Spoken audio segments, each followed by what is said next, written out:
बिस्मिल्लाहिर्रहमानिर्रहीम अस्सलाम वालेकुम रहमतुल्लाह। जनरल फैज़ की हिरासत के बाद पहले नाम लिया जा रहा था जनरल बाजवा का कि जनरल बाजवा भी इस लपेट में आ सकते हैं, उनके गिरद में शिकंजा कसा जा सकता है। फिर उसके बाद साकिब निसार की एंट्री हुई। साकिब निसार जो कि साबिक चीफ जस्टिस रह चुके हैं, अब उनकी बड़ी बातें हो रही हैं, उनका बड़ा बयानिया बनाया जा रहा है, उनके ऊपर बड़ी बात की जा रही है।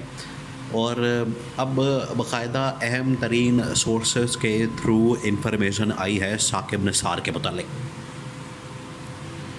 जब जनरल बाजवा के बारे में बातें हुई तो जनरल बाजवा से रब्ता किया कि बहुत सारे लोगों ने रब्ता किया कि इस तरह से इस मुकदमे के अंदर आपका नाम भी आ रहा है, आपको भी इसमें शामिल किया जा सकता है, आपको भी इन्वेस्टिगेट किया जा सकता है और आपके भी ताने बाने जोड़े जा रहे हैं। जनरल बाजवा ने कहा कि मसले वाली तो कोई बात नहीं है, मैं आजकल यूरोप के दौरे पर हूँ, जैसे ही वापस पाकिस्तान पहुँचूँगा उसके बाद मैं बता दूँगा।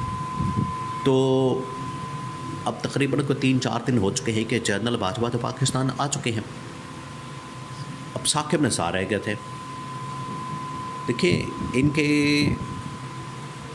गिर्द जो एक पूरा नेक्सस बनाने की कोशिश हो रही है कि एक पूरा नेटवर्क था या ये लोग आपस में राब्ते में थे और मिलकर काम कर रहे थे।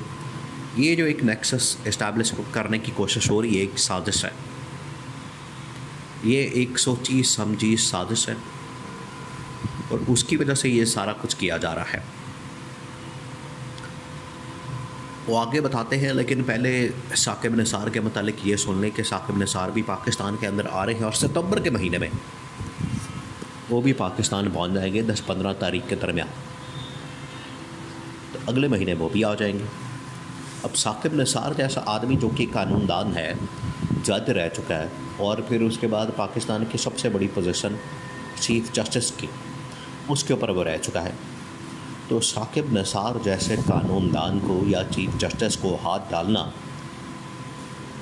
ये कोई छोटी बात है। आप इतने बड़े कानूनदान के ऊपर, इतने बड़े ओहदेदार के ऊपर, इतनी टॉप लेवल के ऊपर बैठी हुई शख्सियत जो कि मुल्क के निज़ाम इंसाफ के ऊपर सबसे बड़ी पोजीशन होती है, अगर साकिब निसार के ख़िलाफ़ गहरा तंग करने की कोई बात कर रहा है तो वो अहमकों की जन्नत में रहता है। मुहावरतन कहते हैं कि ये खाम ख्याली है, गलत फहमी है, या वो ऐसी बात कर रहा है जो कि नामुमकिन है। अब इनके नाम क्यों लिए जाते हैं, इनको क्यों जोड़ा जाता है, इसके पीछे फिर आपको नज़र आएगा नून लीग और नून लीग का मीडिया सेल और नून लीग के मिनिस्टर, नून लीग के वज़ीर और मुशीर, वो आपको इसके पीछे नज़र आएंगे। नून लीग के वज़ीर, मुशीर और जितने मिनिस्टर और ये तमाम लोग हैं वो एक नेक्सस पूरा बना रहे हैं, एक पूरी उन्होंने स्केच बनाया है और उसके अंदर ज़बरदस्ती नाम डाली जा रहे हैं और ऐसे नाम जिनसे इनको मसला है, जो ये लोग समझते हैं कि इनके ख़िलाफ़ उन लोगों ने साजिश की।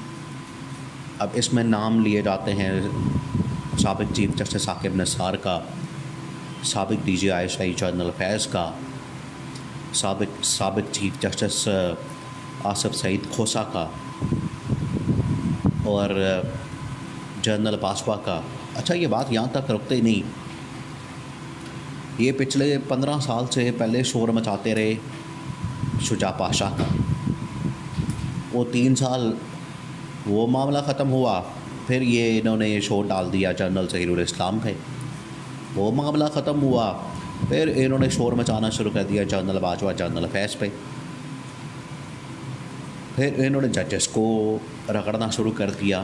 फिर ये कभी वीडियो ले आते थे जजों की, जिसमें जज अरशद मलिक भी शामिल था, कभी उसकी वीडियो ले आते थे, कभी किसी की वीडियो ले आते थे।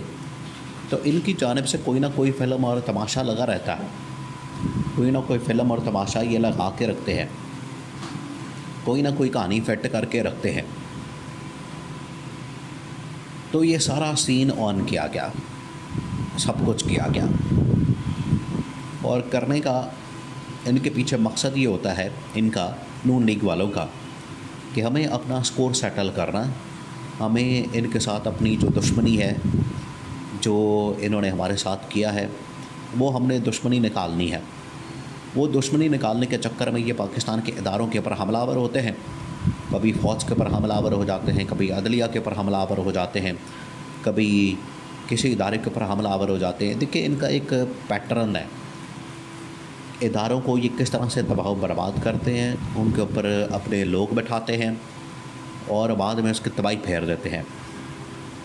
तो अदलिया की हद तक भी ये लोग कोशिश करते हैं कि अपने लोग बैठा के अपनी मर्ज़ी का इंसाफ हासिल किया जाए।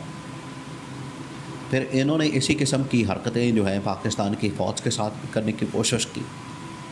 और आजकल आपको पता है पूरा बयानिया बनाया जा रहा है मुल्क के अंदर, अपनी मर्ज़ी के जजेस, अपनी मर्ज़ी के आर्मी चीफ लगाने का। इमरान खान के साथ भी तो इनका यही मसला हुआ था। आज ये कहते हैं कि 10 साल का एक प्लान बना लिया था, 20 साल का एक प्लान बना लिया था इमरान खान ने, और पहले जनरल बाजवा को आर्मी चीफ के तौर पर लगाना था, उसको चलाना था, फिर जनरल फैज़ को आर्मी चीफ लगाना था, बनाना था। तो इस तरह से इमरान खान ने एक सिलसिला चला के कोई 15-20 साल का मंसूबा बना के रखा हुआ था। ये इनके दिमागों की इख्तरा है, इनके दिमागों के अंदर फतूर है, खन्नास है, जो बाहर आता है। हालांकि 5 साल के बाद इलेक्शन होने थे और इलेक्शन के अंदर जो होता वो आवाम के सामने आ जाता। आप इलेक्शन के अंदर जाते, इलेक्शन के अंदर अपनी बात करते, कारकर्दगी बताते, दिखाते।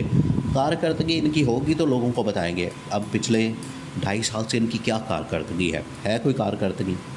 ज़ीरो परफॉर्मेंस है, और मुल्क का पट्टा बिठा दिया, आवाम को महंगाई और बेरोज़गारी के बोझ के नीचे दबा दिया, और इनके पास अब कुछ नहीं बचा। कारकर्दगी तो इनको सिफर है, कारकर्दगी में तो भाई इनके पास कुछ है ही नहीं, कारकर्दगी दिखाने के तो ये लोग काबिल ही नहीं।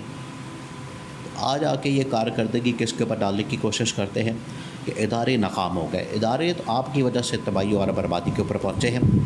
पहले इनको आप बर्बाद करते, पिछले 30 साल इन्होंने इदारे बर्बाद किए, आज ये तमाम इदारे बेचने पर मजबूर है। पहले खा लिया, लूट लिया, वहाँ पर लुटमारा कर लिया, आज उनको बेच के उसके अंदर भी दिहाड़ियाँ लगाएंगे। ये है इनका असल कारोबार। बाकी ये नेक्सस बनाना, ताल्लुकात जोड़ना, एक नेटवर्क इस्टेब्लिश करना, ये सब इनकी खामख्यालियाँ हैं, और ये इनकी सबसे बड़ी गलतफहमी है कि ये इस तरह से करके ख़ुद बच के निकल जाएंगे।